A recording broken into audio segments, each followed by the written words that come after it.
Hi, I'm Tim. Welcome to our channel and thanks for logging on. Today we're discussing a wonderfully versatile watch that features the image of the master's own hand.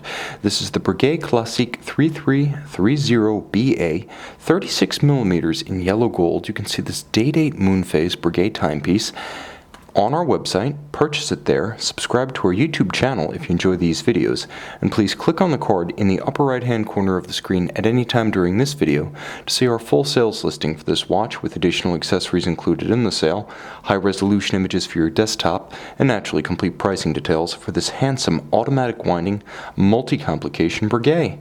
Now it feels right to have a Breguet in yellow gold, the most traditional of golds. It is of course the material in which A.L. Breguet himself would have worked, and this watch, not just in the original precious metal, also featuring the image of Breguet Pocket Watch 3833, a handsome historically inspired piece for the wrist that nevertheless attains traditional wristwatch proportions, especially in a dress paradigm.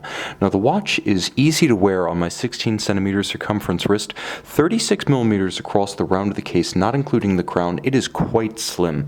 The timepiece is only 7.3mm thick despite the complication and automatic winding with a generously domed bezel. It slips underneath a dress cuff and disappears. Now from lug to lug it is a very manageable 43mm across the wrist, so in my estimation this watch could be worn on a wrist as small as 13cm in circumference, making it an ideal unisex option. Now the watch features a light brown rectangular scale monotone stitch alligator leather strap with a folded edge and a natural calfskin inlay on the bottom. You can see that the clasp is remarkably substantial given the rather spare nature of the case proportions, but beautifully made, all of high polish in matching yellow gold. A rich appointment for an upscale name, and also provides extra security against dropping while donning or removing at bedside. You can see the lugs are handsome, soldered on. The double finish of the coined case flank and the polished lug is achieved by first welding the lug on, then removing all of the excess material, all evidence of the weld.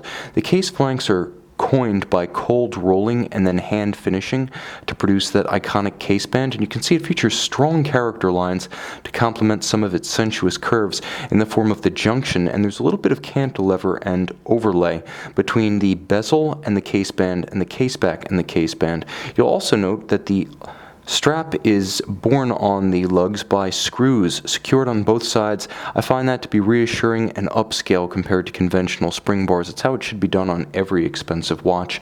Now the case is beautiful, beautifully detailed, petite in dimension, and principally acts as a frame for the centerpiece of the timepiece, which is that fantastic rose lathe guilloche dial.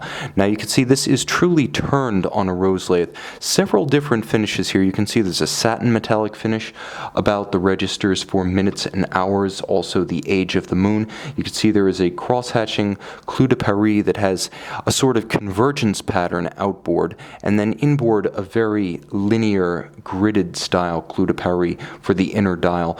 Beautifully flame-blued Breguet-style hands in a gorgeous cobalt to match the blue of the moon phase. Golden moon disc, also golden discs for the day and the date complications. And this is how I prefer to read my calendars, in an aperture fashion.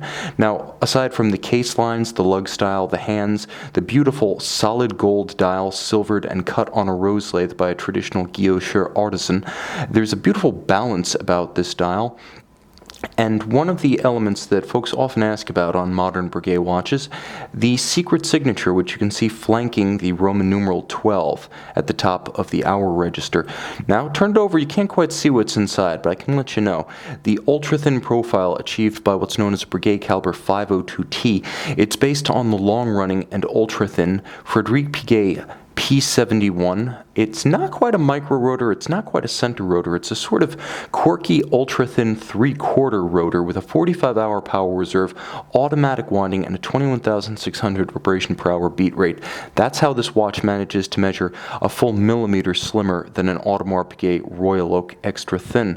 A handsome watch, a beautifully proportioned traditional dress watch that combines the best of Breguet, the wristwatch manufacturer, with the history of Breguet, the pocket watch artisans, and it's no coincidence coincidence that this watch bears the image of Pocket Watch 3833 because shortly after acquiring Breguet, Swatch Group also acquired the original pocket watch for its museum. You can't have that one in your pocket, but you can have this one on your wrist. See it and own it on our website.